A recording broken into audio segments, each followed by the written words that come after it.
ಇನ್ಶೂರೆನ್ಸ್ನ ಹಣಕ್ಕಾಗಿ ಖತರ್ನಾಕ್ ದಂಪತಿ ಮಾಡಿರುವಂತಹ ಐಡಿಯಾ ಎಂಥವರನ್ನಾದರೂ ಕೂಡ ಬೆರಗುಗೊಳಿಸುತ್ತೆ. ಇವರ ಐಡಿಯಾದ ವಿಚಾರಕ್ಕೆ ಸಂಬಂಧಪಟ್ಟಂತೆ ಇವರು ಮಾಡಿದಂತಹ ಖತರ್ನಾಕ್ ಕೆಲಸಕ್ಕೆ ಸಂಬಂಧಪಟ್ಟಂತೆ ಈಗಾಗಲೇ ಪೊಲೀಸರು ಪ್ರಮುಖ ಆರೋಪಿಯನ್ನು ಕೂಡ ಬಂಧಿಸಿದ್ದಾರೆ.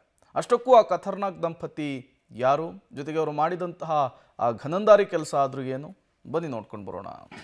ಇನ್ಶೂರೆನ್ಸ್ ಹಣಕ್ಕಾಗಿ ಖತರ್ನಾಕ್ ದಂಪತಿ ಮೆಗಾ ಪ್ಲಾನ್. ತನ್ನನ್ನೇ ಹೋಲುವವನ ಹತ್ಯೆಗೈದು ಅಪಘಾತವೆಂಬಂತೆ ಹೈ ಡ್ರಾಮಾ.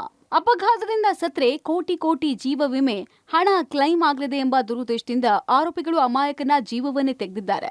ತನ್ನಂತೆಯೇ ಇರುವ ಅಮಾಯಕ ವ್ಯಕ್ತಿಯನ್ನ ಕೊಲೆ ಮಾಡಿ ಅಪಘಾತದಿಂದ ಸತ್ತಿದ್ದಾನೆ ಅಂತ ಬಿಂಬಿಸಿದ್ದಾರೆ.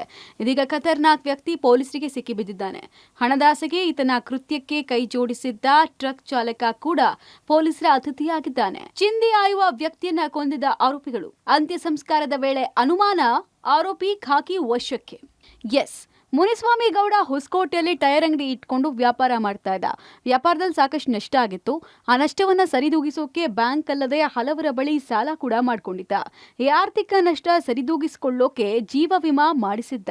ಅದರಲ್ಲಿ ವಿಶೇಷವಾಗಿ ಡಬಲ್ ಆಕ್ಸಿಡೆಂಟ್ ಬೆನಿಫಿಟ್ DAB ಮಾಡಿಸಿದ್ದ. ಅಪಘಾತದಲ್ಲಿ ಮೃತಪಟ್ಟರೆ ಕೋಟಿಗಟ್ಟಲೆ ಹಣ ಬರಲಿದೆ ಅಂತ ತಿಳಿದು ಪತ್ನಿ ಜೊತೆಗೆ ಸೇರಿ ಮಾಸ್ಟರ್ ಪ್ಲಾನ್ ಮಾಡಿದ್ದ.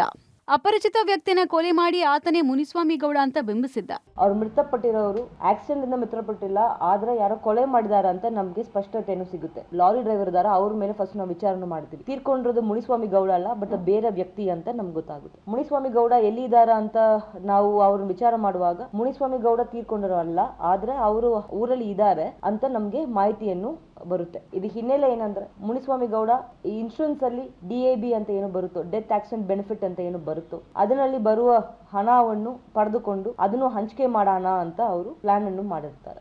ಆರೋಪಿಗಳು ಕಳೆದ 3 ತಿಂಗಳಿಂದ ಮುನಿಸ್ವಾಮಿ ಗೌಡನನ್ನೇ ಹೋಲುವ ವ್ಯಕ್ತಿಗಾಗಿ ಹುಡುಕಾಟ ನಡೆಸಿದ್ರು. ಈ ವೇಳೆ ಹೊಸಕೋಟೆಯಲ್ಲಿ ಚಿಂದಿ ಆಯ್ತಾ ಇದ್ದ ವ್ಯಕ್ತಿ ಮುನಿಸ್ವಾಮಿ ಗೌಡನನ್ನೇ ಹೋಲುವಂತೆ ಕಂಡು ಬಂದಿದ್ದ. ಆತನನ್ನ ಕರ್ಕೊಂಡು ಬಂದು ತಮ್ಮ ಮನೆಯಲ್ಲಿ ಇಟ್ಕೊಂಡಿದ್ರು.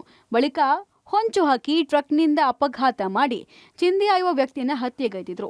ಅಂತ್ಯ ಸಂಸ್ಕಾರದ ದಿನ ಗ್ರಾಮದ ಹಲವರು ಇದು ಮುನಿಸ್ವಾಮಿ ಗೌಡ ಅಲ್ಲ ಅಂತ ಅನುಮಾನ ವ್ಯಕ್ತಪಡಿಸಿದ್ರು. ಮೃತಪಟ್ಟ ವ್ಯಕ್ತಿಯ ಕುತ್ತಿಗೆ ಮೇಲಿದ್ದ ಗಾಯದ ಗುರುತಿನಿಂದ ಅನುಮಾನಗೊಂಡ ಪೊಲೀಸರು ತನಿಖೆ ಆರಂಭಿಸಿದ್ರು. ಬಂಧನದ ಭೀತಿಯಲ್ಲಿ ಆರೋಪಿ ಮುನಿಸ್ವಾಮಿ ಗೌಡ ಪೊಲೀಸರ ಮುಂದೆ ಹಾಜರಾಗಿದ್ದ. ಇದೀಗ ಉಳಿದ ಆರೋಪಿಗಳಿಗಾಗಿ ಬಲೆ ಬೀಸಲಾಗಿದೆ. ಇನ್ಶೂರೆನ್ಸ್ ಹಣ ಪಡೆಯಲಿಕ್ಕಾಗಿ ಈ ವ್ಯಕ್ತಿ ಬೇರೊಬ್ಬ ವ್ಯಕ್ತಿಯನ್ನು ಸೃಷ್ಟಿ ಮಾಡಿ ತಾನೇ ಸತ್ತೋದ ರೀತಿಯಲ್ಲಿ ಕಲ್ಪಿಸಿ ಅವನನ್ನು ಕೊಲೆ ಮಾಡಿದ್ದಾನೆ. ಆ ಕೊಲೆ ಆರೋಪದ ಪ್ರಕಾರ ಅವರನ್ನ ಶಿಕ್ಷೆಗೆ ಒಳಪಡಿಸಲೇಬೇಕಾಗುತ್ತೆ. ಆ ಕುಟುಂಬ ಯಾವುದೇ ಕಾರಣಕ್ಕೂ ಈ ಇನ್ಶೂರೆನ್ಸ್ ಹಣವನ್ನು ಪಡೀಲಿಕ್ಕೆ ಅರ್ಹರಲ್ಲ. ಅದ್ರ ಜೊತೆಗೆ ಅವನೇ ಸತ್ತೋದ ರೀತಿಯಲ್ಲಿ ಬೇರೊಬ್ಬ ವ್ಯಕ್ತಿಯನ್ನು ತಂದು ಅಲ್ಲಿ ಕೊಲೆಗೈದಿದ್ದಾರೆ. ಆ ವ್ಯಕ್ತಿಯ ಕುಟುಂಬಕ್ಕೆ ಪರಿಹಾರವನ್ನು ಕೊಡಬೇಕಾಗುತ್ತೆ. ಆ ಪರಿಹಾರವನ್ನು ಈ ವ್ಯಕ್ತಿ ಏನು ಸತ್ತೋದ ರೀತಿಯಲ್ಲಿ ಬಿಂಬಿಸಿದ್ನಲ್ಲ ಆ ವ್ಯಕ್ತಿಯಿಂದನೇ ಕೊಡಿಸ್ಬೇಕಾಗುತ್ತೆ. ಅದು ಕಾನೂನು. ಅದು ಕೊಲೆಯಾಗಿರುವ ವ್ಯಕ್ತಿ ಯಾರು, ಆತನ ಹಿನ್ನೆಲೆ ಏನು, ಯಾವ ಊರಿನವನು ಎಂಬುದು ಮಾತ್ರ ಇದುವರೆಗೂ ಪತ್ತೆ ಆಗಿಲ್ಲ.